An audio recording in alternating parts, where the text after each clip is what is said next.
Yo, it's your boy Pay the Way Chris, and we finally back, man. I know I went missing. I went missing for a couple days with, these conference championship games, man. But I have been watching, uploaded on Shorts and TikTok. So we've been all up to date. We've been knowing what's going on. But here we are gonna cover why OKC is one win away from the finals. Really just a game four recap, to be honest, bro. Let's talk about it. I don't have any notes. This is just fresh off the dome. And I'm just gonna say what the game was, or how OKC executed. But it was just great execution from OKC today. They came into this game saying, "Hey, the Timberwolves, if y'all are gonna beat us today, y'all have to beat us with anyone else besides Anthony Edwards and Julius Randle." And guess what? Anthony Edwards had 16 points and Julius Randle had 5. And plus, going into half, they combined for like 4 points, I'm pretty sure. 4 points. If I had the visual, damn, I didn't put that in the TikTok video. But yeah, their game plan executed. And plus, their defense. Listen, people are looking at the game 3 and were like, oh, they had hope. Oh, they're going to have hope come back in this series. I knew it was always over. This OKC defense, like, the terms defense win championships. They just been playing good defense. They have generated the most turnovers in history. You could look it up. I'm probably going to make a video on that on Shorts or something or on my TikTok. They have generated the most turnovers. This is crazy what we're seeing. It's like steal after steal after steal after steal, and it kills momentum every time because these are free buckets. These are fast break buckets. But coming into this game, OKC basically decided to do that. They executed really well because they combined for 21 points as a team. And Dante Valentucci, I don't know how to say his last name, but you know Villanova. He played for Villanova. He was on the Knicks. Got traded there in the Julius Randle trade. But yeah, he scored. I'm pretty sure he had 21. They combined for his amount of points. And the Alexander Walker dude, he had I think he had 23 too. But that clearly didn't matter because the outcome was still the same. So basically, long story short, their game plan executed, and somehow it was a close game. They were still competing despite not having Anthony Edwards on his best game and Julius Randle. At this point with Julius Randle, I just don't know. He has good games, and then his other teammates don't show up. And then he has a bad game, and then his teammates show up.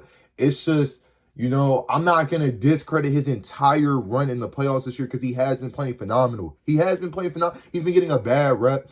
He left New York, didn't even play in the playoffs last year, I'm pretty sure. Coming this year was the best second option up until this point. You know what I'm saying? I'm not going to discredit too much of him, but 5 points in a must-win game is horrible, bro. It's not even terrible. It's horrible. It's horrible.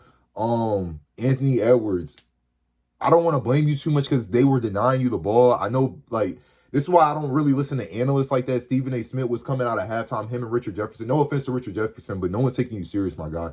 You came off the bench and you got carried by LeBron, respectfully. But yeah, they're talking about Ant needs to be more great. Y'all, Richard Jefferson, you should have been more aggressive to be a star in the NBA. But I'm not even on here to talk shit about players or about previous players or whatever. But I'm just saying, there's no way Anthony. If you seen how they were guarding Ant in the first quarter, he only had 2 shot attempts. It's hard for me to hold him accountable. Julius Randle, on the other hand, he was just making bad decisions, getting ripped from time to time. Anthony Edwards couldn't even get the ball. You know what I'm saying? So and then when he did, driving in the lane, they're all crashing on him. That was the game plan, and their game plan executed perfectly. I didn't like how many open threes OKC was giving up because it's to the point where okay, me personally, I'm living with Ant taking a contested layup over 2 guys, then 3, and leaving someone open for 3. That, I don't understand the correlation in that, especially when their guys are hitting corner threes consistently. It gets to a point where it's okay, he did it once. He did it twice. He's doing it 3 times. He's doing that. That's 15 points off of just closing out on Anthony Edwards. I get what y'all's game plan was, but it gets to a point where it's come on. But they won the game nonetheless, so it's not even no point of bringing that up.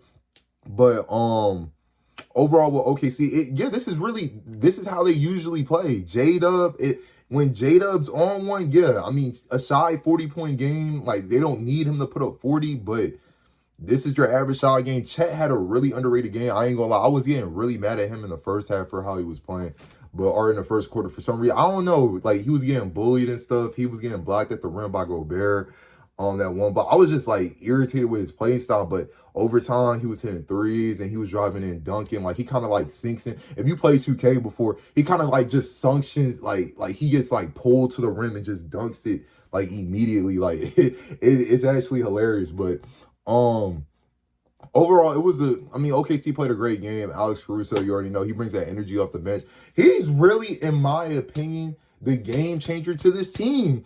If they had Alex Caruso last year, that would have been a good finals. I would have loved to see a healthy Thunder team with Alex Caruso versus a healthy, Celtics team. But the Mavs just matched it better. The Mavs just matched it better with them, and that was the ultimate, reason why they lost last year. But in terms of this, Ant once again probably gonna lose 4-1, maybe 4-2. I don't see him making like if it was 2-2 and he was down 3-2, he could have probably won back to back. I believe Ant could have did that, but you're down 3-1. I don't think you're gonna make a 3-1 comeback respectfully. You're still a great player. It's just people are gonna start asking questions. Can you get it done at this part of the season now? Julius Randle. First year with this team, you know what I'm saying, with the trade of Cat, so it's just like, it is what it is, can't really do too much, but it's all congrats to OKC. Like I said, I changed my mind. Once I seen the Lakers started losing, I was seeing how OKC was playing in round one, even though they weren't playing the best team. Who did they even play round one? They played, I forgot who came out it was the Mavs versus, the Grizzlies. So yeah, like even when they played the Grizzlies, I was just seeing how much like, they have depth, and that's like a key part now. Like the superstar, having a superstar on your team is cool and all, but when you have that depth, like where you could just rotate players in and out consistently and still be able to score and be able to play defense, you have a great team. And I feel like OKC had a good team, and that's why I said they were going to win a championship after my Lakers got taken out. I thought the Lakers could have did it, but JJ Redick was too ignorant to start Jackson Hayes, and even if he probably did start Jackson Hayes, we would have probably still lost. But Luka wasn't playing the best either. LeBron wasn't showing up in the fourth quarter scoring productively, but that's for another video.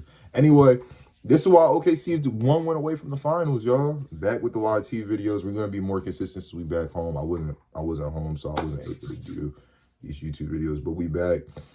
Like, you don't gotta comment. Just like the vid, subscribe to the YouTube channel. We're gonna keep dropping more bangers. And yeah, we're gonna be consistent with this. It's your boy Pay the Way, and I'm out.